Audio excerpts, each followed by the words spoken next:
Good morning, students. Good morning, sir. Morning, sir. Good morning, sir.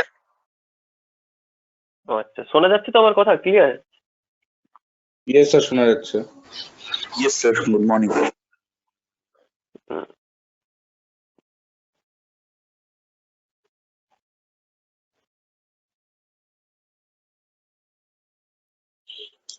Good morning, sir. ওকে, স্ক্রিনটা দেখা যাচ্ছে তো? Yes, sir.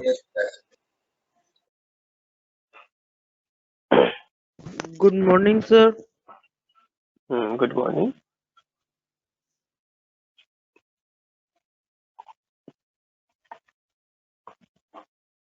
চলো আজকে টপিক স্টার্ট করা যাক। Today we discuss a chemistry lab experiment which is estimation of total acid number, that is TAN, of a given oil.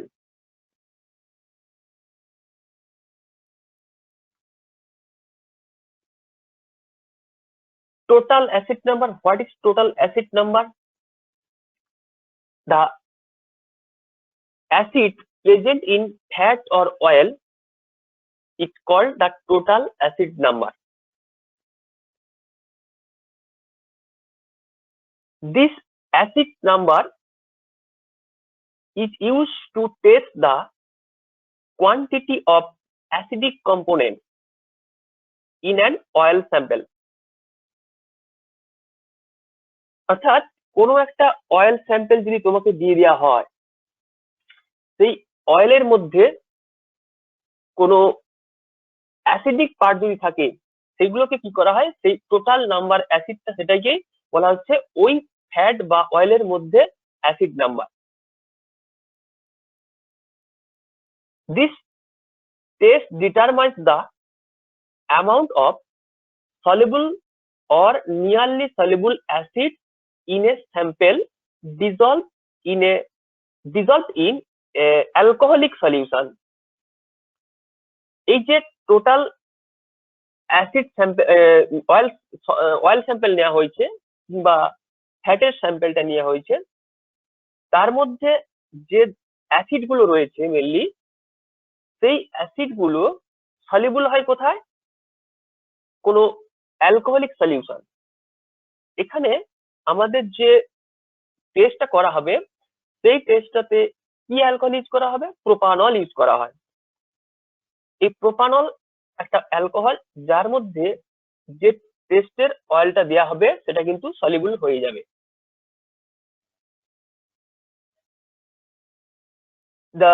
It is important the quality measurement of a crude oil. অর্থাৎ যদি আমরা এই অ্যাসিডের এই অয়েলের ক্ষেত্রে যদি আমরা টোটাল অ্যাসিড নাম্বার ক্যালকুলেট করতে পারি, তাহলে ওই অয়েল স্যাম্পলটার কোয়ালিটি আমরা কিন্তু মেজার করতে পারবো।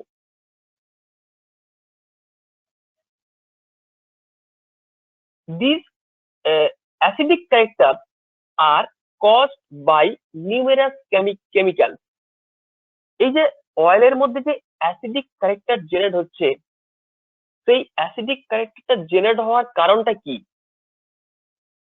অর্থাৎ যে কিছু কিছু মানে যে অ্যাসিডিক স্যাম্পল গুলো ওর মধ্যে সলিউবল থাকে, সেই অ্যাসিডিটি মানে ইনক্রিজ করার কারণটা কি? সেটা হচ্ছে কি mainly this can include organic, inorganic acid, ester, phenolic compound, lactones, resin, salt, heavy মেটালসের সল্ট গুলো, অ্যামোনিয়াম সল্ট, polybasic acid.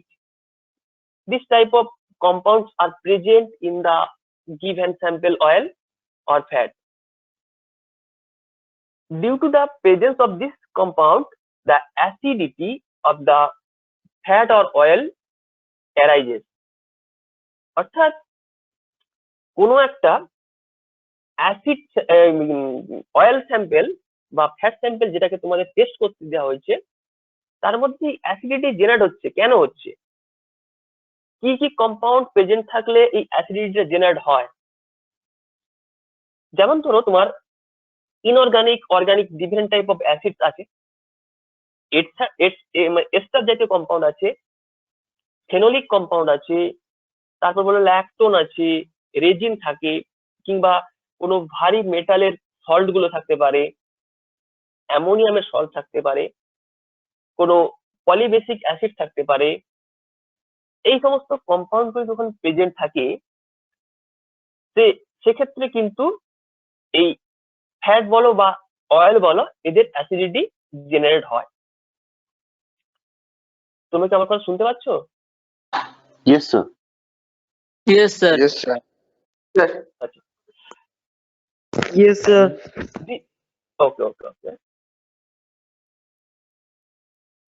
তাহলে why we should study this lab experiment?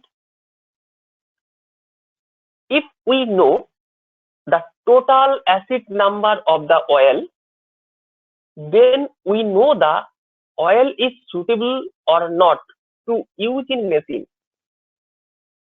Because if the acid number is so high, then corrosion occur. In the machine part, so we must aware about the acid number of the oil which is to be used. This so the acid number is about when we know the acid number, then the oil speaks us about the quality of the oil. যদি আমরা কোন একটা oil স্যাম্পেলের ক্ষেত্রে এই acid number জানি সেক্ষেত্রে আমরা বুঝতে পারবো যে ওই অয়েলটা আমরা মেশিন পার্টসে ইউজ করতে পারবো কিনা।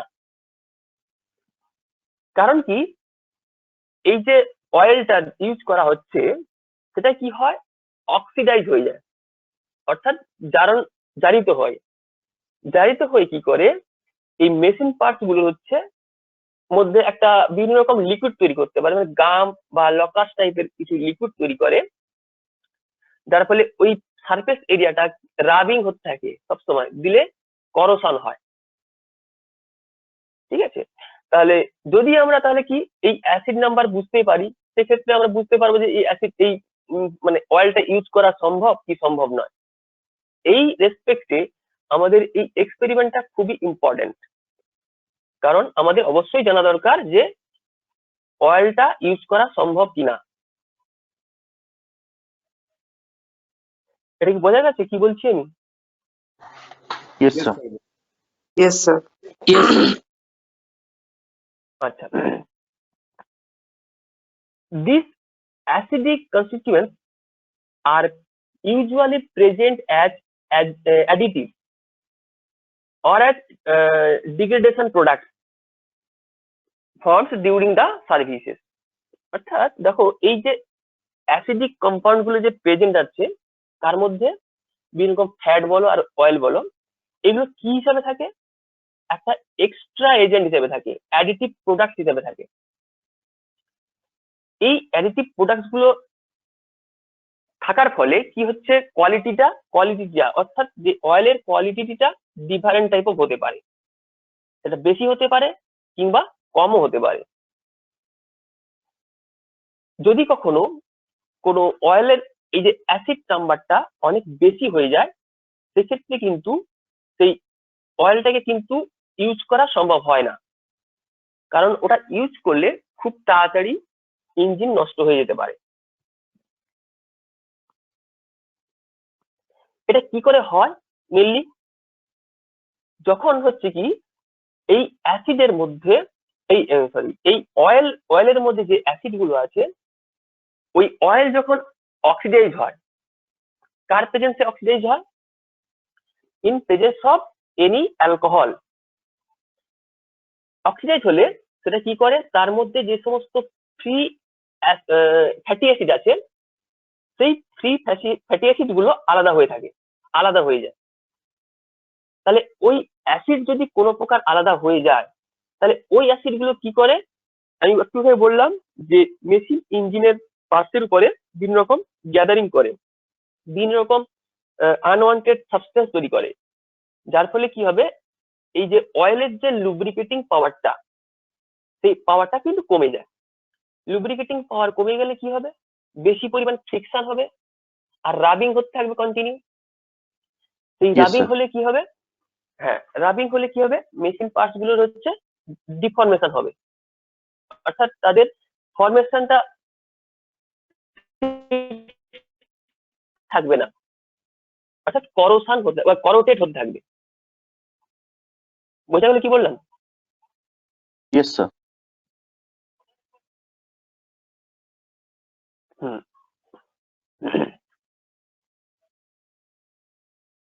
অ্যাসিড নাম্বার, এই যে acid number results are used as a guide in the quality control of lubricating oil. সেটা তো স্বাভাবিক, কোনো একটা লুব্রিকেটিং অয়েলের কোয়ালিটি ডিটারমাইন করবে কি, এই অ্যাসিড নাম্বার গুলো পরপর আমরা দেখতে পাবো। তোমরা যদি কোনো প্রকার অয়েল মানে অয়েলের ডাব্বা দেখো বা কোনো একটা কন্টেনার দেখো, সেখানে কিন্তু অ্যাসিড নাম্বার ইন্ডিকেট করা থাকে। সেই অ্যাসিড নাম্বার গুলো আমাদের চিনে নিতে হবে যে কত অ্যাসিড নাম্বার, যদি 2 কিংবা তার থেকে বেশি কোনো অ্যাসিড নাম্বার থাকে, সেই সমস্ত অয়েল গুলো কিন্তু আমাদের ইউজ করা খুবই ক্ষতিকর। The rate of change of the acid number is more important than its absolute value. অর্থাৎ যদি ধরো কোনো একটা অ্যাসিড নাম্বার কোনো সলিউশনের যে ভ্যালুটা আছে, সেই ভ্যালুটা কি করবে, যে মানে কোন প্রকার যদি চেঞ্জ হয়, অর্থাৎ একটা ফিক্সড ভ্যালু না হয়ে যদি চেঞ্জ হতে থাকে, সেই চেঞ্জ হওয়ার ফলে কি হবে, ওর কিন্তু এই যে লুব্রিকেটিং পাওয়ারটা কিন্তু কমে যাবে পরপর। তাহলে লুব্রিকেটিং পাওয়ার কমে গেলে আমি একটু কি বললাম, লুব্রিকেটিং পাওয়ার কমে গেলে তার বিভিন্ন রকম অ্যাসিডিক কম্পাউন্ড গুলো আলাদা হয়ে যাবে। তাহলে কি হবে, ওটা ঠিকঠাক কাজ করবে না, ওখানে অক্সিডেশন বেশি হচ্ছে, অর্থাৎ করোশনটা বাড়তে থাকবে ধীরে ধীরে। এটা কি বোঝা গেল? Yes, sir. Yes, sir. Yes, sir. A rapid increase can be caused by many factors, including excessive degradation due to hotspots from dirty oil waste or in the presence of sulfur contained in the fuel. এই যে আমি একটু বললাম যে কোনো একটা oil স্যাম্পেলের ক্ষেত্রে যে অ্যাসিড নাম্বার ইনক্রিজ করছে বা চেঞ্জ হচ্ছে, এটা কি কি প্রকারে হতে পারে, কি কি ভাবে হতে পারে, যদি কোনো রকম ভাবে যদি different type of oil mixing হয়, যদি কোনো প্রকার ভাবে ডিফারেন্ট টাইপ অফ অয়েল যখন মিক্সিং হয়, সেক্ষেত্রে হতে পারে। আর কি হতে পারে, যদি কোনো অয়েলের মধ্যে কোনো প্রকার ডার্টি মানে বিভিন্ন রকম আনওয়ান্টেড সাবস্টেন্স যদি কোনো প্রকার মিশে থাকে, সেটা হতে পারে। আর যদি কি হতে পারে, কি হয়, যদি অয়েল স্যাম্পেলের ভিতরে যদি কোনো রকম ভাবে সালফারের পরিমাণ বাড়ে, তখন কিন্তু ওই অয়েলের কিন্তু লুব্রিকেটিং পাওয়ারটা কমতে থাকে এবং অ্যাসিড নাম্বারটা বাড়তে থাকে। অর্থাৎ কি কি বললাম, তিনটে জিনিস, যদি কোনো প্রকার অয়েল গুলো মিক্সিং আপ হয়, different type of oil mixing up হয়। 2 নম্বর কি, যদি কোনো প্রকার অয়েলের মধ্যে আনওয়ান্টেড সাবস্টেন্স যদি প্রেজেন্ট থাকে, সেক্ষেত্রে তার কিন্তু অ্যাসিড নাম্বার বেড়ে যায়। নাম্বার 3 কি বললাম, যদি কোনো প্রকার সালফার কন্টেন্ট বেড়ে যায়, অর্থাৎ অয়েলের মধ্যে যদি সালফারের পরিমাণ বেড়ে যায়, সেক্ষেত্রে কিন্তু এদের অ্যাসিড নাম্বার বাড়তে থাকে, যার ফলে কি হবে, ওদের হচ্ছে লুব্রিকেটিং পাওয়ার কমবে, অক্সিডেশন বাড়বে, করোশন বেশি পরিমাণ হবে, এক্ষেত্রে মেশিন পার্টস ভালোভাবে অনেকদিন কাজ করবে না। মোর commonly a steady increase in acid number may be caused by oxidation over time or temperature effect. আমি কি বললাম, যে এই যে জিনিসটা, আরেকটা জিনিস কমনলি হবে, সেটা কি হবে? এই যে অক্সিডেশন হচ্ছে সেটা টাইম টু টাইম চেঞ্জ হতে থাকে, ঠিক আছে? কার উপর ডিপেন্ড করে? Mainly temperature dependent. অর্থাৎ টেম্পারেচার যত বেশি হবে, কোনো একটা ইঞ্জিনের যে বেশি পরিমাণ যদি কোনো টেম্পারেচার জেনারেট করতে পারে, সেই ক্ষেত্রে কিন্তু এই যে রিয়াকশনের রেটটা বেড়ে যায়। রিয়াকশন কি রিয়াকশন বললাম আমি? অক্সিডেশন রিয়াকশনের রেটটা কিন্তু বাড়তে থাকে। তাহলে অক্সিডেশন বাড়া মানে কি? অ্যাসিডিক কম্পাউন্ড গুলো আলাদা আলাদা হতে থাকবে, তাহলে অ্যাসিডিটি বেড়ে যাবে, তাই তো নাকি? বুঝতে পারছো তো ব্যাপারটা কি বলছি আমি? Yes, sir. Yes, sir. Yes, sir. হ্যাঁ, হ্যাঁ, সেই জিনিসটাই কি, তাহলে যখনই আমাদের কি হচ্ছে যে টেম্পারেচার ইনক্রিজ করছে কোনো ইঞ্জিনের, সেই ক্ষেত্রে টেম্পারেচার বাড়ার সঙ্গে সঙ্গে রিয়াকশন রেটটা বেড়ে যাচ্ছে, অর্থাৎ অক্সিডেশন হওয়ার প্রবাবিলিটিটা বাড়তে আছে, এবং তার যে অ্যাসিডিক কম্পাউন্ড গুলো আলাদা হচ্ছে, এবং অ্যাসিডের এই অয়েলের অ্যাসিডিক নাম্বারটা বেড়ে যাচ্ছে, যার ফলে কি হচ্ছে? মেশিন ডিফরমেশনের পরিমাণটা বেড়ে যাবে। High operating temperature can generate increasing level of weak organic acid. আরেকটা জিনিস মনে রাখবে, এই যে অয়েলের মধ্যে যে অ্যাসিড অ্যাসিড বলছি বারবার, তাহলে এটা কি ধরনের অ্যাসিড থাকে? অ্যাসিড তো ডিফারেন্ট টাইপ অফ হয়, তাই না? স্ট্রং অ্যাসিড হতে পারে, Yes, উইক sir. অ্যাসিড হতে পারে, উইক অ্যাসিড হয়। এখানে কিন্তু যে ধরনের অ্যাসিড গুলো প্রেজেন্স থাকে, সেইগুলো কি ধরনের অ্যাসিড হয়? উইক অ্যাসিড হয় মেনলি। মেনলি কি হয়? Week acid. তাহলে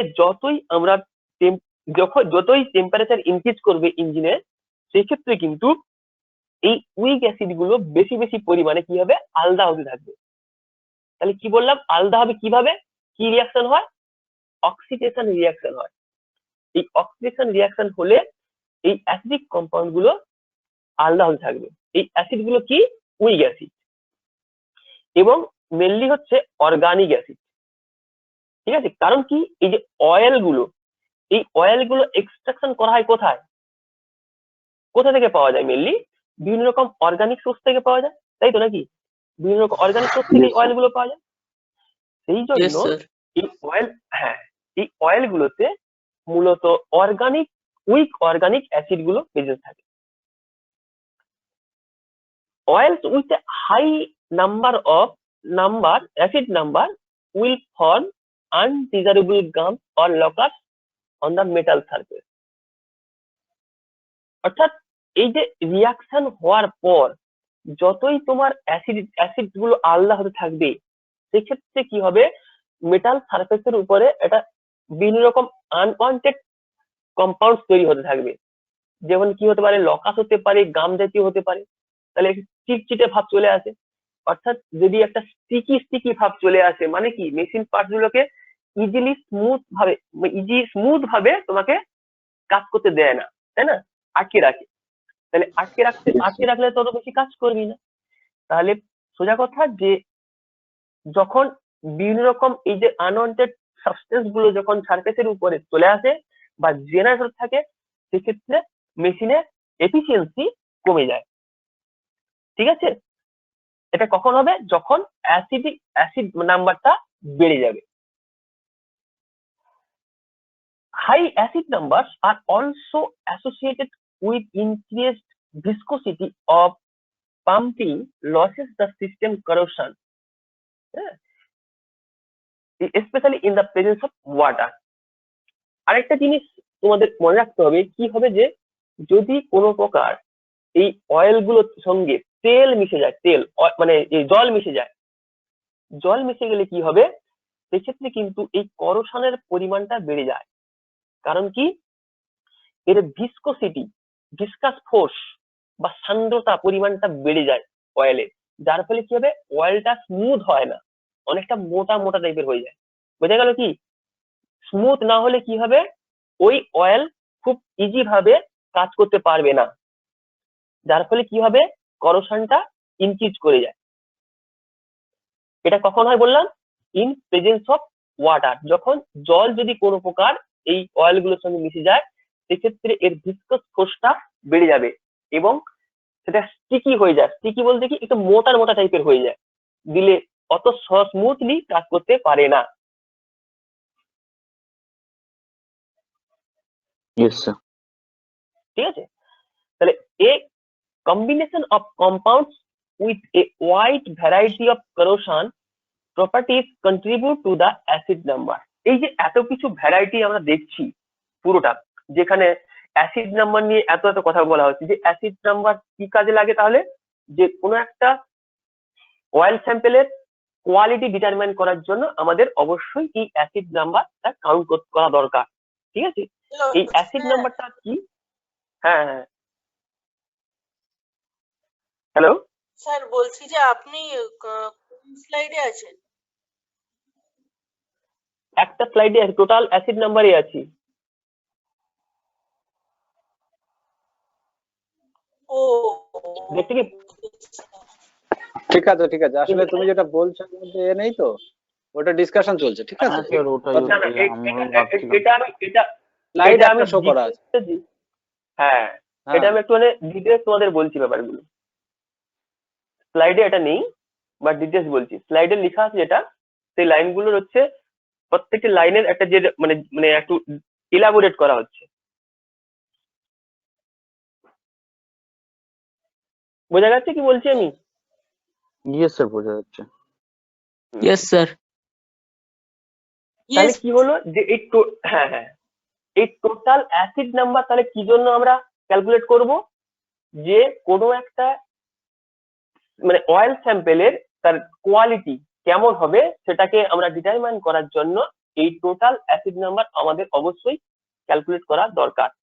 ঠিক আছে, এবারে এই যে টোটাল অ্যাসিড নাম্বার কি করে ক্যালকুলেট করবে? মেনলি যেটা স্যাম্পেল দেবে, প্রিন্সিপালটি কি, যে স্যাম্পেলটা দেওয়া হবে ফ্যাট বা অয়েলের যে স্যাম্পেল দেওয়া হবে সেটাকে কি করা হয়, যে অ্যালকোহলে ডিজলভ করে একটা standard KOH potassium hydroxide solution দিয়ে ওকে টাইট্রেশন করা হয়।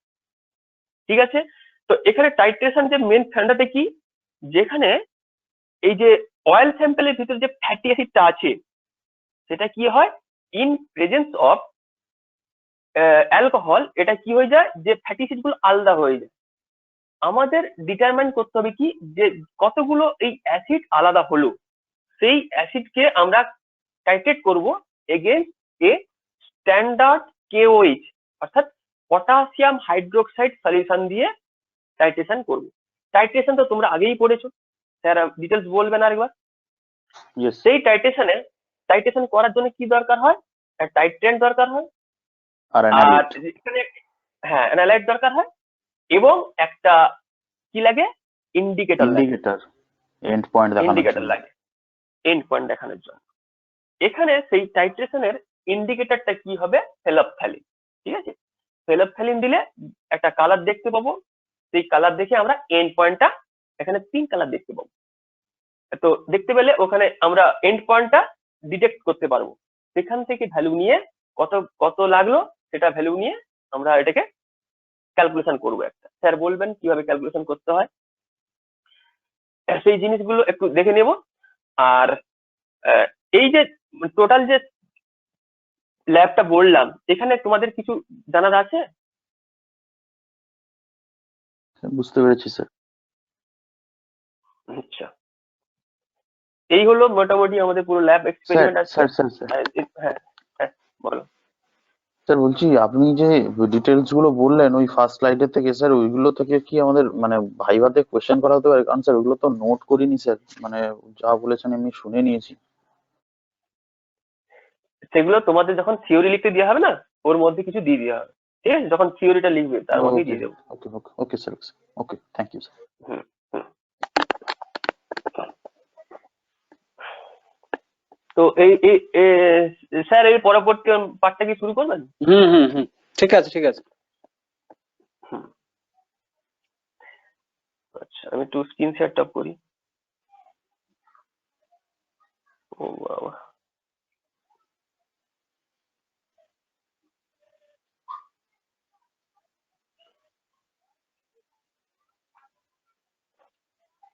আচ্ছা, প্রেজেন্টার করে দিতে কে আছেন একটু করে দেবেন।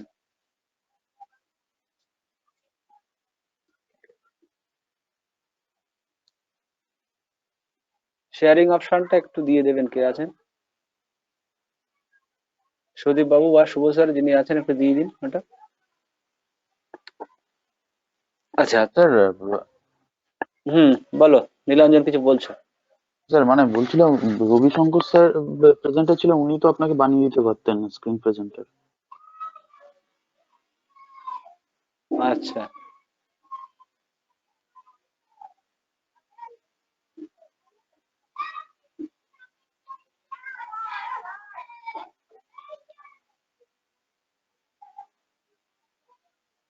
হচ্ছে না? না তো, অপশন আসেনি আমার এখানে। দিদা আমি দেখছি, দিদা।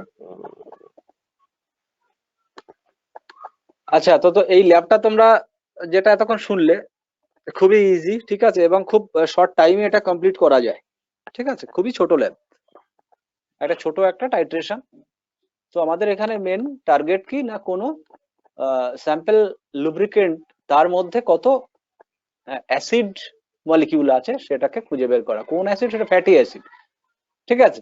সেই ফ্যাটি অ্যাসিড কটা আছে সেইটাকে আমাদের খুঁজে বের করা কি দিয়ে না, একটা টাইট্রেশনের মাধ্যমে। টাইট্রেশন করলে আমরা যখন একটা ক্ষার দিয়ে, একটা পটাশিয়াম হাইড্রোক্সাইড মানে একটা কি বেস, সেই বেস দিয়ে আমরা টাইট্রেশন করতে পারবো কাকে? অ্যাসিডকে। তাহলে কটা অ্যাসিডের মলিকিউল আছে সেটা আমরা ঠিক যতগুলো থাকবে ততগুলো মলিকিউল আমরা বেস দিয়ে তাকে নিউট্রালাইজ করতে পারবো। তো এভাবেই কিন্তু আমরা ক্যালকুলেট করতে পারবো আফটার টাইট্রেশন। এবং এই টাইট্রেশন করার জন্য তোমরা আগেই জেনেছো, টাইট্রেশন মানে হচ্ছে যেটাকে বাংলায় বলা হয় অনুমাপন, ঠিক আছে। এই টাইট্রেশন মানে হচ্ছে অনুমাপন, অনুকে মাপা হয় কটা অনু, ঠিক আছে। তো এখানে এর এন্ড পয়েন্ট দেখার জন্য আমাদের একটা ইন্ডিকেটর ইউজ করতে হয়, না হলে তো কোনো কালার চেঞ্জ না হলে সবই তো, আমরা যদি একটা অ্যাসিডের কালার দেখি সেটাও কালারলেস, বেসের একটা সলিউশন বানালে সেটাও কালারলেস। সুতরাং আমাদের ধরতে হবে যে কখন অ্যাসিড থেকে টোটাল ক্ষারে ট্রান্সফার হচ্ছে, বা অ্যাসিড বা ক্ষার টোটালি নিউট্রাল হয়ে নিউট্রালাইজ হয়ে গেছে, মানে প্রশম হয়ে গেছে। সেই জায়গাটা ধরার জন্য আমাদের একটা ইন্ডিকেটর ইউজ করতে হয়। আচ্ছা, এখনো কিন্তু অপশনটা আসেনি, ঠিক আছে, শেয়ারিং অপশনটা আসেনি। তো সেই জন্য আমাদের এই টাইট্রেশনটা করতে হবে। আর এখানে ইন ডিটেলসে রবিশঙ্কর স্যার বলেছেন অনেক, যে কেন আমরা এটা করি। তোমরা যদি খুব খুব একদম খুব নিচের দিকে এসে যদি এক্সাম্পল দেখতে চাও, তাহলে তুমি যদি ভাবো যে একটা মোটর বাইকের ক্ষেত্রে যদি আমরা দেখতে চাই, তাহলে এখানে কি হবে আমি দেখো, যখন তোমরা, হ্যাঁ আমি কি স্ক্রিনটা শেয়ার করে দেবো? হ্যাঁ, এবার এসছে, ঠিক আছে, এবার আমি করে দিই। তাহলে সেটা যদি বলি, দেখো আমরা যখন একটা সাইকেল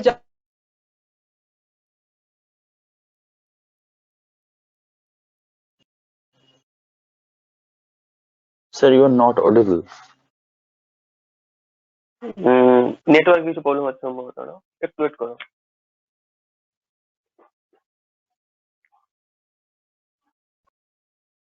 হ্যাঁ, শুনতে পাচ্ছ সবাই? ইয়েস স্যার, এখন Yes, শোনা sir. যাচ্ছে। হ্যাঁ, এবার শোনা যাচ্ছে। আমার পাওয়ারটা এখানে লোডশেডিং হয়ে গেছে, কিন্তু ফোনের নেটে আমি কাজ করে দিচ্ছি, অসুবিধা হলে বলবে।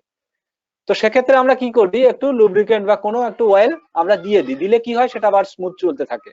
তো এখানে দেখো এই ছোট জায়গা থেকে, সাইকেল থেকে বাইক, বাইক থেকে আমরা যে বড় গাড়িতে যাই, তাহলে সেক্ষেত্রে কি হয়, আমরা যখন সাইকেল চালাচ্ছি তখন নিজেদের এনার্জি দিয়ে চালাচ্ছি, যখন একটা বড় গাড়ি চালাচ্ছি তখন কি একটা ফুয়েল দিয়ে, তার একটা কস্টিং আছে। তাই সেটা যদি কোনো রকম করোশন বা কোনো রকম ওই চাকাটা মানে ঘুরতে, হ্যাঁ, যদি অসুবিধা হয়, তাহলে কি ফুয়েল কনজাম্পটা অনেক বেশি হয়ে যায়, ঠিক আছে। সেক্ষেত্রে দেখা যাচ্ছে গাড়ি বেশি জোরে যাচ্ছে না, সেটাকে স্মুথ চলার জন্য কিন্তু আমরা লুব্রিকেন্ট অয়েলটাকে ব্যবহার করে থাকি। আর সেখানেই যদি কোনো রকম ইম্পিউরিটিস হিসাবে যদি অ্যাসিড কাউন্ট থাকে, অ্যাসিড যদি থাকে, তাহলে সেক্ষেত্রে ওই যে লকার সিস্টেম বা যে গ্যাদারিং যেটা হয় চাকার, মানে যে পিস্টন যেখানে থাকে সেখানে যদি কিছু জড়িয়ে থাকে, তাহলে সেক্ষেত্রে ফ্রিকশন হলে কি হবে, তোমার ভেলোসিটিতে বাধা পাবে, গতি কমে যাবে। আর সেক্ষেত্রে কি হচ্ছে, ফুয়েল কনজাম্পশনটাও অনেক বেশি হচ্ছে। তাই আমাদের কিন্তু এটা অবশ্যই কাউন্ট করে নিতে হয়, এবং লুব্রিকেন্ট কোনো কিছু কেনার সময় সেটা আমাদের কিন্তু ওটা দেখতে হয়। নর্মালি আমরা দেখি না কেন না, যে রেপুটেড কোম্পানির যে সমস্ত এগুলো থাকে, লুব্রিকেন্ট গুলো থাকে, এগুলো কি হয়, একটা স্ট্যান্ডার্ড ভ্যালু থাকে, ঠিক আছে। ওই জন্য মানে চোখ বন্ধ করে তাদের বিশ্বাস করা যায়। তো এই জিনিসগুলো এই জন্য স্ট্যান্ডার্ড দেখে নিতে হয় এবং স্ট্যান্ডার্ড করা হয় কোম্পানি থেকে, ঠিক আছে। তো এখানে আমি এবার প্রসিডিওরে কি কি আছে এবং কিভাবে করতে হবে সেটা একটু দেখাই।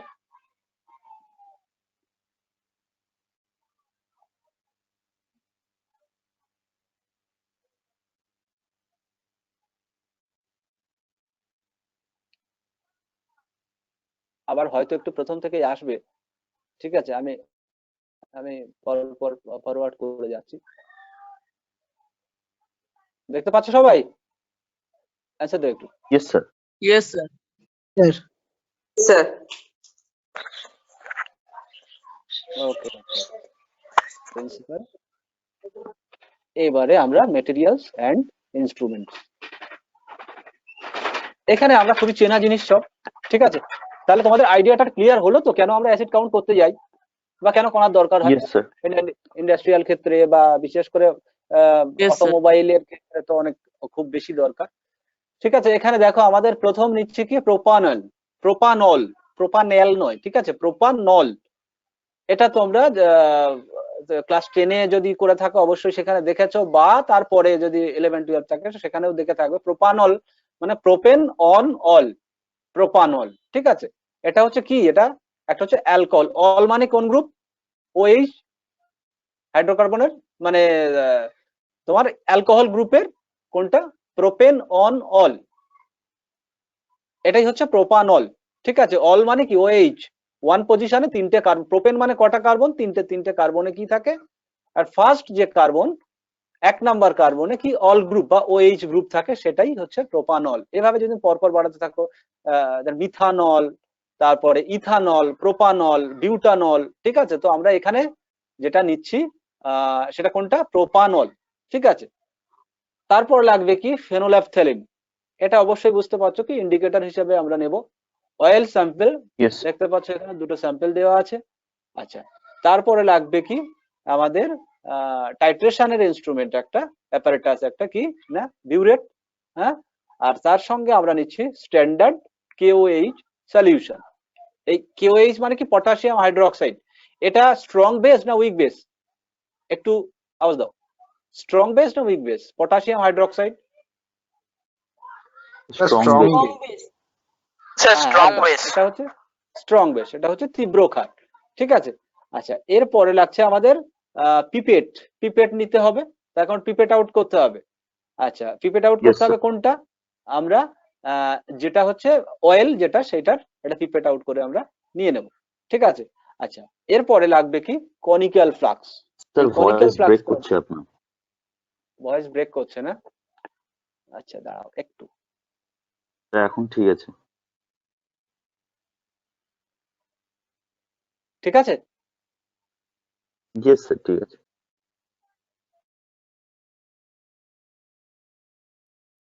আচ্ছা, তো কনিক্যাল ফ্লাক্স এই কটা আমরা দেখে নিলাম: propanol, phenolphthalein, oil sample, burette, standard KOH solution. Standard বলতে আমরা কি সেটা আশা করি আর বলতে হবে না, নাকি? না, তবু একটু আমি Yes, ইয়ে sir. করে যাই। স্ট্যান্ডার্ড সলিউশন হচ্ছে যে সলিউশনের স্ট্রেংথ আমাদের জানা থাকবে, ওই Concentration টা জানা স্ট্রেংথ আমাদের।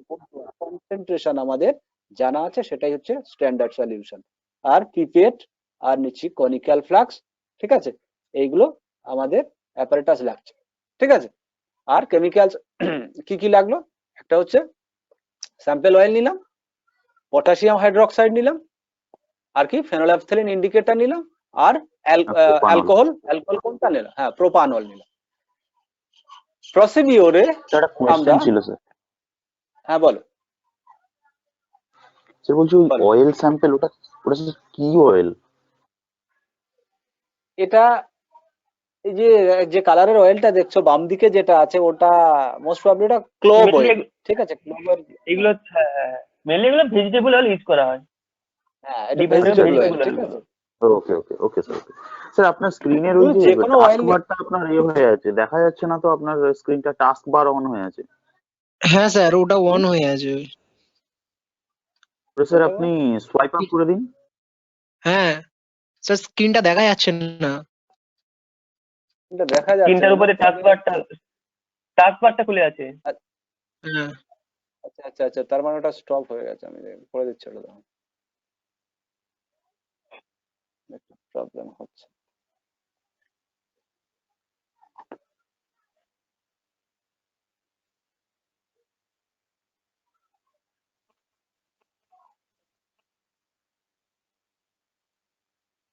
এসছে কি? না না এখনো No, sir. আসেনি।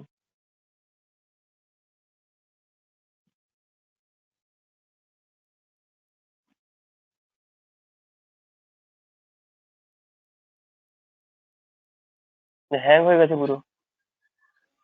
ও, একটু বেরোতে হবে, তাহলে ওদের বেরিয়ে আসতে হবে। বেরিয়ে আবার প্রেজেন্টার করতে হবে। দাঁড়াও এক second। স্যার আপনি প্রেজেন্টার, স্যার আপনি রবিশঙ্কর স্যারকে প্রেজেন্টার করে দিন, নয়তো আবার প্রবলেম হবে। দাঁড়াও এক হ্যাঁ। সেকেন্ড।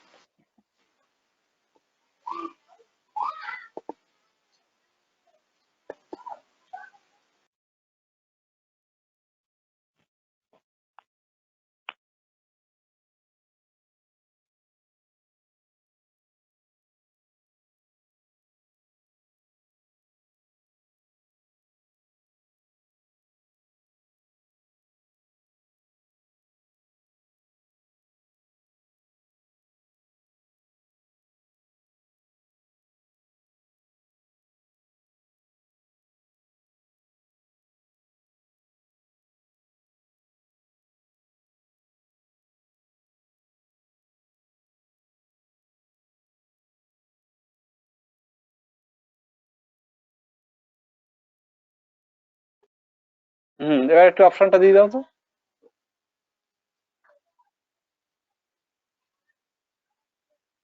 আমাকে প্রেজেন্টার করেছেন? না, আমি করছি, এবার হয়ে যাবে হয়তো, মাঝখানে পাওয়ারটাকে ইয়ে হয়ে। এবার এই করে দিয়েছে, এই তো হয়েছে প্রেজেন্টার আপনার হয়েছে। ওই চেয়ার আসবে, চেয়ার আছে, চেয়ার ওই ভালো চেয়ার ভালো চেয়ার আছে।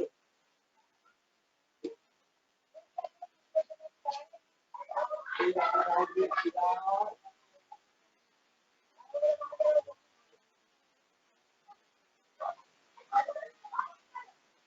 আচ্ছা, এর মাঝখানে আমি একটু বলে রাখি, আসছি। আজকে আমরা কলেজ যাচ্ছি, ঠিক আছে? এর আগের দিন 10-15 জনের একটা টিম এসেছিল, তো আজকে তৃপ্তি ফোন করেছিল, ঠিক আছে? তৃপ্তি আছে ক্লাসে?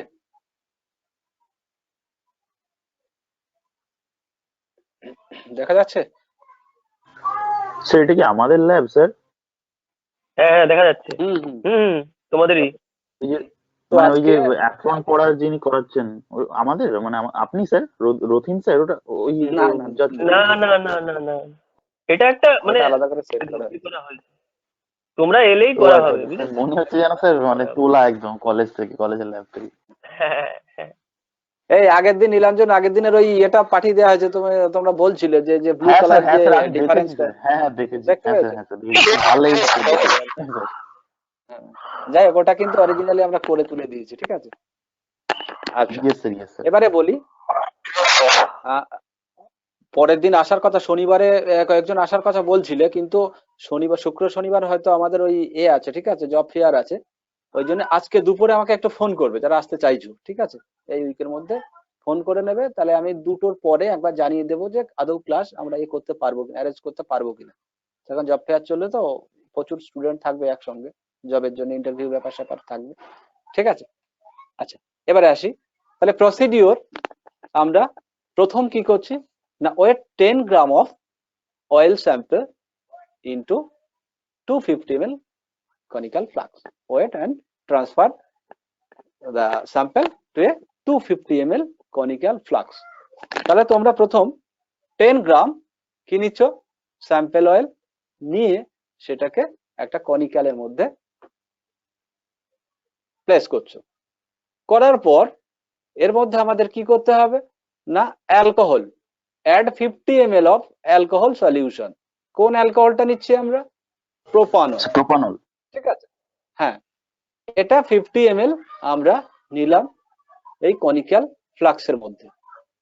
নেওয়ার পর একটু এটাকে শেক করে নিতে হয় কিছুক্ষণের জন্য, ঠিক আছে? নেওয়ার পর এরপর আমরা অ্যাড করব few drops of phenolphthalein indicator and then also shake well. তাহলে আমরা এরপরে কয়েক ড্রপ ফেনোলাফথেলিন অ্যাড করে দিচ্ছি, দেওয়ার পর খুব ভালো করে ওটাকে একটু ঝাঁকিয়ে নিচ্ছি।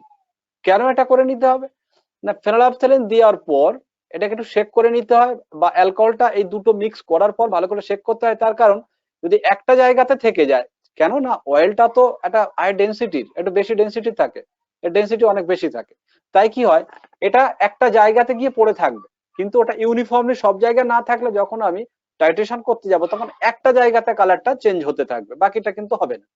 এই জন্য টোটালি খুব ভালো করে মিক্সিং হয় যেন, এবং সারা জায়গাতে যেন কি হয় এই ফেনোলাফথেলিনটা ছড়িয়ে থাকতে পারে, যাতে করে কি কালারটা মানে যখন চেঞ্জ হবে খুব মানে ঠিকঠাক হতে পারে যেন। এই জন্য আমাদের এই ফেনোলাফথেলিন অ্যাড করা বা অ্যালকোহল অ্যাড করার পর টোটালটাকে খুব ভালো করে একটু শেক করে নিতে হয়।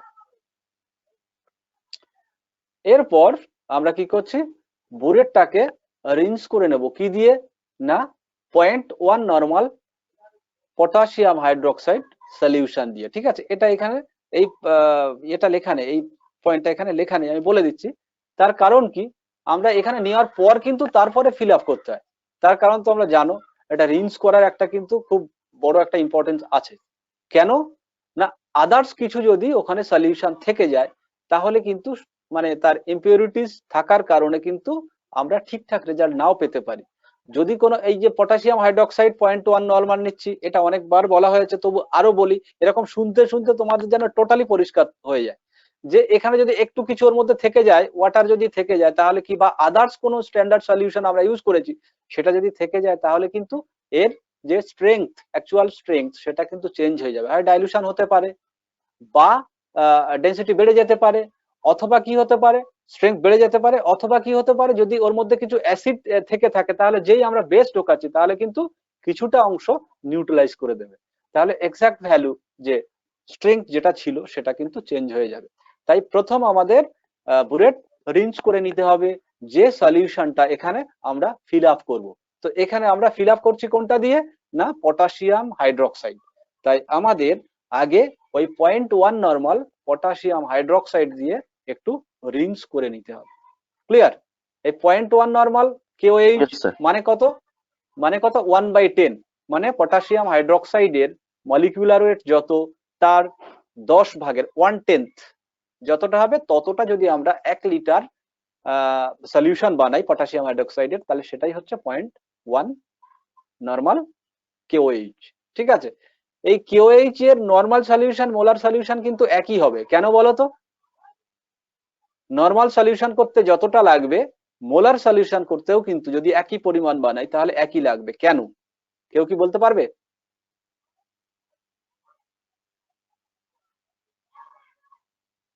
কেউ কি বলতে পারবে? পটাশিয়াম হাইড্রোক্সাইডের আমি ধরো 250 ml 1 নরমাল সলিউশন করছি, যদি 250 ml 1 মোলার করি তাহলে সেক্ষেত্রে দুটোর অ্যামাউন্ট কি একই লাগবে না আলাদা লাগবে?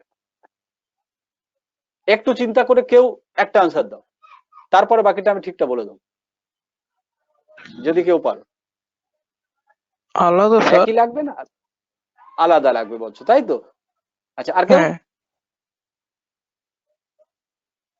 আর কেউ বলছো না?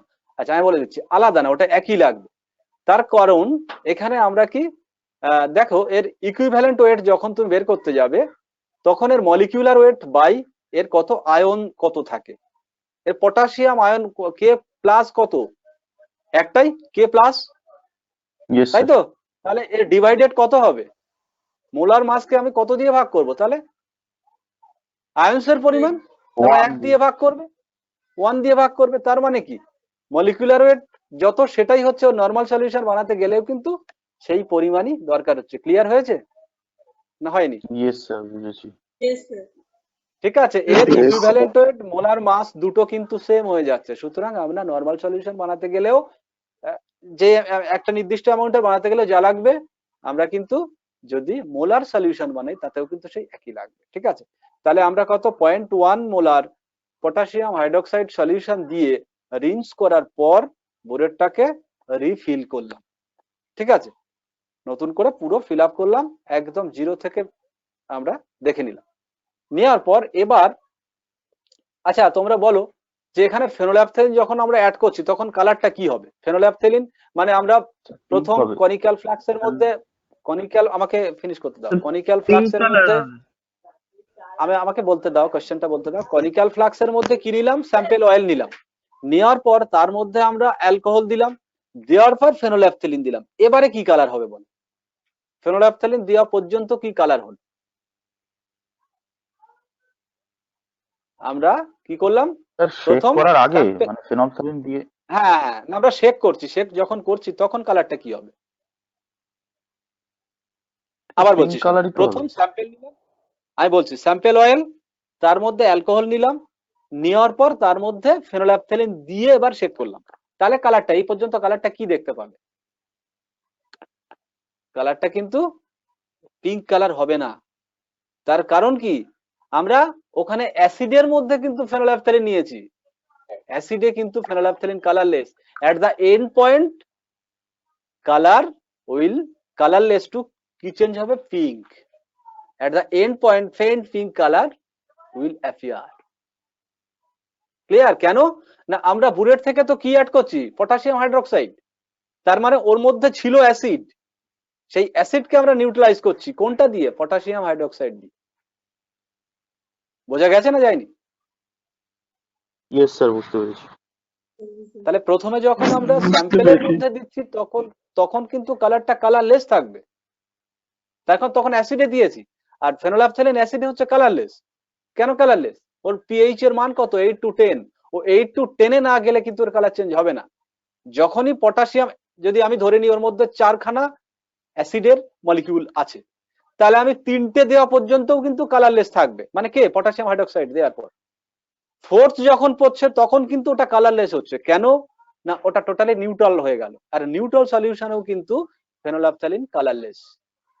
তারপরে যখন আর একটা মলিকিউল দিচ্ছি বা একটা ড্রপ দিচ্ছি, একটা ড্রপের মধ্যে তো অনেকগুলো মলিকিউল থাকে, তো একটা ড্রপ দিচ্ছি মানে কি? আমি ধরে নিই একটা মলিকিউল দিলাম, সঙ্গে সঙ্গে কিন্তু ওই সলিউশনটার নেচারটা কি হয়ে যাচ্ছে? পিএইচ তখন পটাশিয়াম হাইড্রোক্সাইডের পিএইচ এর ওটা রান করবে, তখন গ্রেটার দেন কত হয়ে যাচ্ছে? পটাশিয়াম হাইড্রোক্সাইড যেহেতু স্ট্রং বেস, তাই ওর কিন্তু অ্যাবাভ 8-10 হয়ে যাবে, তখন কিন্তু ওটা কালারটা পিঙ্ক চলে আসবে। তাহলে আমরা কি করব? ড্রপ ওয়াইজ অ্যাড করতে থাকবো কি না potassium hydroxide, standard potassium hydroxide from burette until the total solution color will be pink. Clear? তাহলে যতক্ষণ না এই Yes. জাস্ট ফেন্ট পিঙ্ক কালার হচ্ছে ততক্ষণ কিন্তু আমরা কি না বুরেট থেকে পটাশিয়াম হাইড্রোক্সাইড অ্যাড করতে থাকবো। তাহলে এই জায়গাটা কি ক্লিয়ার হয়েছে যে আমরা কালারলেস sir, yes. থেকে এখানে কালার এলো? তাহলে কতগুলো অ্যাসিড কাউন্ট আমাদের টার্গেট রাখতে হবে? কি আমাদের টার্গেটে ছিল কি না টোটাল অ্যাসিড কাউন্ট, অর্থাৎ টোটাল যতগুলো অ্যাসিড ছিল আমরা ততগুলো বেস দিয়ে, এখানে ভলিউমেট্রিক অ্যানালাইসিস তো, তাই আমরা ভলিউম দিয়ে ওটাকে অ্যানালাইসিস 1 2 3 করে এটা কাউন্ট করি না, এটা ভলিউম দিয়ে কাউন্ট করি। ঠিক আছে? তাহলে আমরা এখানে এন্ড পয়েন্টে ফেইন্ট পিঙ্ক কালার অ্যাপিয়ার হওয়ার সঙ্গে সঙ্গে আমরা স্টপ করলাম এবং রিডিং নিলাম। ইনিশিয়াল তো আমরা 0 থেকে শুরু করেছিলাম বুলেট, সেটা নোট ডাউন করা থাকছে আগেই। এরপর আমরা ফাইনাল ভলিউম বা ভলিউম রিকোয়ার্ড ফর টাইট্রেশন কত, সেটার ফাইনাল রিডিংটা নোট ডাউন করলাম। ঠিক আছে? দেখো এখানে রেজাল্টটা দেখানো হয়েছে। এক্সপেরিমেন্ট নাম্বার 1 অর্থাৎ অবজারভেশন নাম্বার 1 অ্যাটলিস্ট কটা করতে হয়? যে কোনো টাইট্রেশনের ক্ষেত্রে কিন্তু মিনিমাম কিন্তু তোমাকে কটা? 3টে অবজারভেশন তোমাকে নিতেই হবে। একটা বা দুটোতে কিন্তু তুমি কনফার্ম নাও হতে পারো, 3টের ক্ষেত্রেও তুমি কনফার্ম হতে পারবে না। কেন না 3টে যদি তোমার কোনোটাতে দেখলে 1.2, তারপরেরটা 2.5, তারপরটা মানে 1 ml এর গ্যাপ যদি হয়ে যায়, 1 ml কেন 0.5 ml যদি হয়, তাহলেও কিন্তু তোমাকে আবার প্রথম থেকে করে আসতে হবে। তো খুব কেয়ারফুলি করতে হয় টাইট্রেশন, করলে কিন্তু ঠিকঠাক রেজাল্ট পাওয়া যায়। তাহলে আমরা প্রথম অবজারভেশনে দেখলাম কত না ভলিউম কনজিউম পটাশিয়াম হাইড্রোক্সাইড কত? 1.2। এখানে ফাইনাল ইনিশিয়ালটা এখানে দেখানো হয়নি। ঠিক আছে? সাপোজ তুমি ধরে নাও 0 থেকে শুরু করেছো, ফাইনাল রিডিং কত হচ্ছে? ফাইনাল 1.2, তাহলে volume consume of potassium hydroxide from burette কত হবে তাহলে? ফাইনাল মাইনাস ইনিশিয়াল, অর্থাৎ 1.2 মাইনাস 0, তাহলে কত হচ্ছে? ভলিউম রিকোয়ার্ড হলো 1.2। এভাবে সেকেন্ড অবজারভেশনেও যদি দেখো তাহলে দেখবে এরকমই কাছাকাছি আসবে। কত? 1 পয়েন্ট আমরা এখানে দেখছি কত, একেবারে ডিফারেন্সটাই করা আছে, ঠিক আছে? এটা বুঝতে অসুবিধা হচ্ছে কি? এই টেবিলটা কিন্তু একটু কম না, স্যার। দেখানো আছে, নো স্যার, নো তার স্যার। কারণ আমাদের নরমালি টাইট্রেশনের টেবিলে আমাদের কি করতে হয়? এক্সপেরিমেন্ট নাম্বার একটা থাকে, মানে অবজারভেশন নাম্বার একটা থাকে, তারপরে volume of sample taken in conical flask. এই কনিক্যাল ফ্লাক্সে ভলিউম অফ স্যাম্পল কত, আমরা কত নিয়েছিলাম? আমরা ওখানে বলেছি কত ml ছিল? 250 না, 250 ml তো টোটাল কন্টেনারটা। ও আমরা আচ্ছা আচ্ছা আচ্ছা দেখে নাও কত Solution গ্রাম, টা। 10 গ্রাম। হ্যাঁ, Yes, দেখতে sir, পাচ্ছ yes. কত গ্রাম নিয়েছিলাম? স্যাম্পল অয়েলটা কত নিয়েছিলাম? 10 গ্রাম, 10 10 গ্রাম। গ্রাম। ঠিক আছে? 10 গ্রাম স্যাম্পল অয়েল নিয়েছি, আর টোটাল কন্টেনারটার অর্থাৎ কনিক্যাল ফ্লাক্সটা ছিল 250 ml, ঠিক আছে? আচ্ছা, তারপরে আমরা অ্যাড করেছিলাম 50 ml অ্যালকোহল সলিউশন, আর তারপরে 1 ml ফেনোল্যাফথ্যালিন ইন্ডিকেটর, ঠিক আছে? আর তারপরে আমরা এবারে ভলিউমটা আমরা বুরেট থেকে কার ভলিউম পাচ্ছি? এটা পটাশিয়াম হাইড্রোক্সাইড। কি করে? না final reading minus initial reading, এটা করে আমরা পাচ্ছি কোনটা? না পটাশিয়াম হাইড্রোক্সাইড কতটা কনজিউম হয়েছে টাইট্রেশনের জন্য। এন্ড পয়েন্টে এই কালার হয়ে গেল। এবারে তাহলে দেখো, তাহলে টেবিলে আমরা তিনটে অবজারভেশনের ফার্স্ট রিডিং এ আমরা volume consume of potassium hydroxide 1.2, second অবজারভেশনে required volume of potassium hydroxide কত? 1.1, থার্ড অবজারভেশনে দেখছি 1, ঠিক আছে?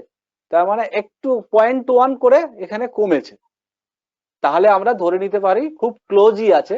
সুতরাং এক্ষেত্রে আমরা মিন ভলিউম বা এভারেজ ভলিউম নিলাম কত? 1, ঠিক আছে?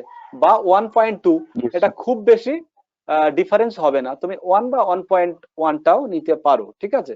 সেক্ষেত্রে আমরা 1 নিয়ে ক্যালকুলেশন করছি, অর্থাৎ potassium hydroxide required for total titration কত? 1 ml। এবার ক্যালকুলেশনটা একটু দেখো কি না, টোটাল নাম্বার অফ অ্যাসিড, সেটা একটা ফর্মুলা আছে কি না, m ইন্টু ভি ইন্টু, দেখতে পাচ্ছ নিশ্চয়ই, m into V into n। এখানে Yes, কিন্তু sir. m stands for molecular weight of potassium hydroxide. Molecular weight of potassium hydroxide. v for volume of potassium hydroxide required for titration. n হচ্ছে কি strength of potassium hydroxide, আর w হচ্ছে weight of sample oil, ঠিক আছে? তাহলে এখানে আমরা এবার দেখো ডেটা থেকে আমরা কি কি পেয়েছি, কি কি না, অয়েল স্যাম্পল আমরা যেটা নিয়েছিলাম সেটা তো 1 ml, এখানে নিচে লেখা আছে দেখো 1, ঠিক আছে? দেখতে পাচ্ছ। আর Yes, sir. মলিকুলার ওয়েট কত? 56.1। এটা কার? পটাশিয়াম হাইড্রোক্সাইডের। পটাশিয়াম হাইড্রোক্সাইডের মলিকুলার ওয়েট কত? 56.1। আর volume of potassium hydroxide required কত? ওখানে ওই যে 1.1 1.2, তার মধ্যে থেকে আমরা 1টাকে ধরে নিয়েছি, মিন যদি এটা 1. 1 ইঞ্চি, হ্যাঁ। হ্যাঁ, এভারেজ বা মিন যেটা হয়েছে সেটা 1। আচ্ছা, এরপর আমরা স্ট্রেংথ অফ পটাশিয়াম হাইড্রোক্সাইড, সেটা কত ছিল? 0.1 নরমাল, তাহলে ওটাকে আমরা বসালাম 0.1 ডিভাইডেড কত না 1। 1টা কি? Wait of sample oil. Sample oil হিসাবে আমরা যত নিয়েছিলাম, যে কোনো স্যাম্পলই হোক না কেন, লুব্রিকেটিং অয়েল যেটা নিয়েছি সেটা 1, তাহলে ইকুয়ালস টু আমরা দেখছি কত? 5.61, ঠিক আছে? তাহলে এটা যেহেতু একটা টোটাল অ্যাসিড নাম্বার, তাহলে এখানে কিন্তু ইউনিট কিন্তু সেভাবে এখানে থাকবে না, ঠিক আছে? তো এইভাবে কিন্তু আমরা বলতে পারি যে এই অয়েলটা কতটা ভালো, বা ইঞ্জিনের পক্ষে কতটা ভালো বা কতটা খারাপ।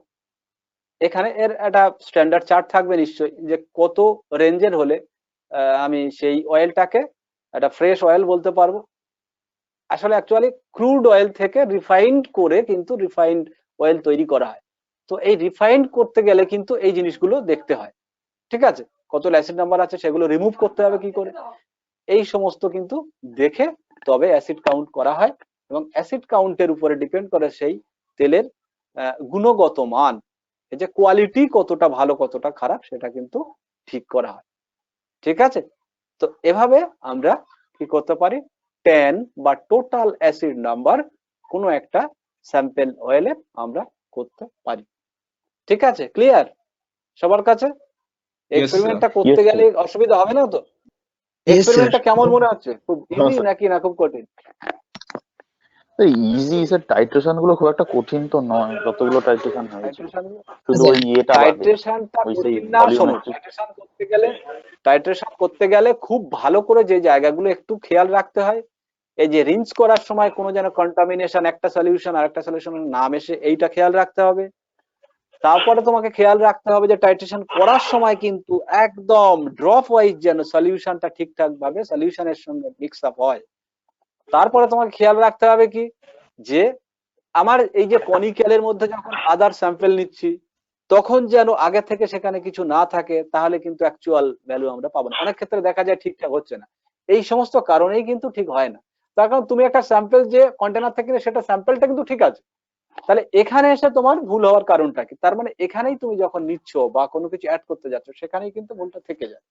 তাই তোমাদের কিন্তু টাইট্রেশন খুব সোজা, আবার খুব কঠিন। ক্যালকুলেশনে গিয়ে যদি না মেলে তখন কিন্তু তোমার দেখবে দুবার তিনবার করতে হচ্ছে বারবার করে। ঠিক আছে, এই জন্য এই জায়গাগুলো একটু খেয়াল রাখতে হয়। তাহলে এই টাইট্রেশনের মাধ্যমে আমরা কোন অয়েল খুব ভালো পজিশনে আছে, মানে কোয়ালিটি ভালো, কোনটার খারাপ, সেটা কিন্তু আমরা ডিটেক্ট করতে পারবো। ঠিক আছে, এই হচ্ছে আজকে স্যার ওই এক্সপেরিমেন্ট। চার্টটা, স্যার ওই চার্টটা আমাদের জানতে হবে না স্যার? যে চার্টটা দেখে আমরা বলতে পারবো।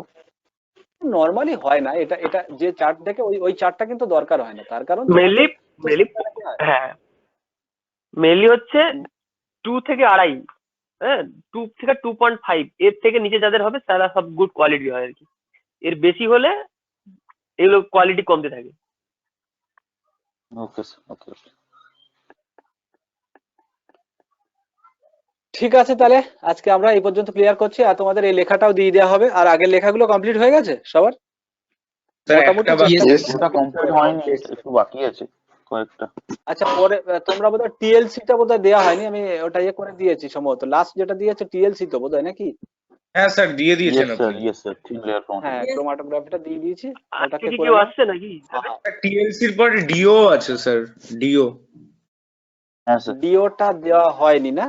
আচ্ছা, দেওয়া আছে, ডিওটা তো ম্যাডাম দিয়ে দিয়েছেন বোধহয়, হ্যাঁ স্যার ম্যাডাম দেওয়া দিয়ে আছে। দিয়েছেন ওটা। তা- ওটা দেওয়া একটা আছে। জিনিস জানার ছিল স্যার, আগের বার যেরকম একটা লিস্ট দেওয়া হয়েছিল না ডেট ওয়াইজ হুম 6টা অবধি, হুম। এবার আরেকটা যদি হুম। লিস্ট দিয়ে দেন তাহলে খুব ভালো হয়, মানে সাজিয়ে নিতে পারতাম পরপর জিনিসটা। আচ্ছা, মানে আমি তাহলে স্যার লিস্ট ম্যাডাম ডেট আর লিস্ট বলে দিয়েছিল, আমি কি দিয়ে দেবো গ্রুপে? গ্রুপে ওইভাবে তুমি দেবে না, তুমি এক কাজ করবে, যেটা দেওয়া হয়েছে সেই গ্রুপে তো অনেকগুলো পরপর পরপর ঢুকে আছে, তো এই একটা গ্রুপে তো আর থেমে নেই। এক কাজ করবে, যার কাছে আছে না সে কি Yes, করবে, আমাদের এই রবিশঙ্কর স্যার, আমার কাছে আর ম্যাডামের কাছে, এই তিনজনের কাছে একটু ফরওয়ার্ড করে রেখো তো ওই যেটা দেওয়া হয়েছিল। ঠিক আছে, ঠিক আছে স্যার, অ্যাকচুয়ালি দেয়নি, আমি ম্যামকে কল করেছিলাম, তো ম্যাম আমাকে ডেট গুলো বলে দিয়েছিল আর কোনটার পর কোনটা লিখতে হবে সেটাও বলে দিয়েছিল। হ্যাঁ হ্যাঁ, ওইটা ওইটা হচ্ছে আমরা তিনজনে বসেই ওটাকে ঠিক করেছিলাম। ঠিক আছে, ওই ঠিক করে আমরাই পোস্ট করে দিলাম। হ্যাঁ, এইবার ওইটা মাঝখানে ঢুকে গেছে, তো এইবার তোমরা এক কাজ করবে, তোমরা একটু আমাদেরকে একটু ফরওয়ার্ড করে রাখো ঠিক আছে ওই যে স্যার। লিস্ট এটা যেটা আমরা ফটো করে পাঠিয়েছিলাম। ঠিক আছে, তাহলে তারপরে ওটা করলে আমরা ডেট ওয়াইজ সেইগুলো দেখে নিই। হ্যাঁ, হ্যাঁ হ্যাঁ হ্যাঁ, ডেটও দেওয়া Date দেওয়া wise যেতে পারে পরেরগুলো কবে আমরা কবে দিয়ে হয়েছিল। দেবো। ঠিক আছে, আর কি ল্যাবে কি কেউ আসছে? আজকের ডেট হবে তো স্যার? হ্যাঁ আজকেরটা হ্যাঁ আজকের হ্যাঁ, ডেট। এটা আজকে ডেট হবে। তোমরা এই জন্য যেটা যেদিন হবে সেই ডেটটা ওখানে টুকে রাখবে খাতা কলমে। এই জন্য আমি বলি প্রত্যেকে ক্লাস, যে অনলাইন ক্লাস হচ্ছে মানে শুধু হাতে খাতা কলম থাকবে না, শুধু কানে হেডফোন দিয়ে ফোনটা বা ল্যাপটপের সামনে বসে থাকবে, সেটা না কিন্তু। এই ক্লাস মানে কিন্তু পেন আর মানে খাতা একটা হাতের পাশে অবশ্যই থাকা উচিত। ঠিক আছে, এই যে নীলাঞ্জন বলছিল যে এই জিনিসগুলো তোমরা শর্ট নোট করে নিতে পারো, নিলে তাহলে সেটাও কিন্তু এই চ্যাপ্টারের সঙ্গে থেকে যাবে। ঠিক আছে, এই জন্যই খাতা কলমটা দরকার হয়। ওকে, ঠিক আছে, আমরা তাহলে লিভ করছি। এর যদি কোনো ঠিক আছে অসুবিধা তাহলে। হয় সেটা আমাদের, ওকে স্যার, তোমাদের কোনো অসুবিধা হলে Thank you, এই sir. এক্সপেরিমেন্ট ওরিয়েন্টেড কিছু কোয়েশ্চেন থাকলে অবশ্যই আমাদের জিজ্ঞেস করবে, ঠিক আছে? অর্পণ কি বলছে এবার বলো। নেটওয়ার্ক প্রবলেম হচ্ছে।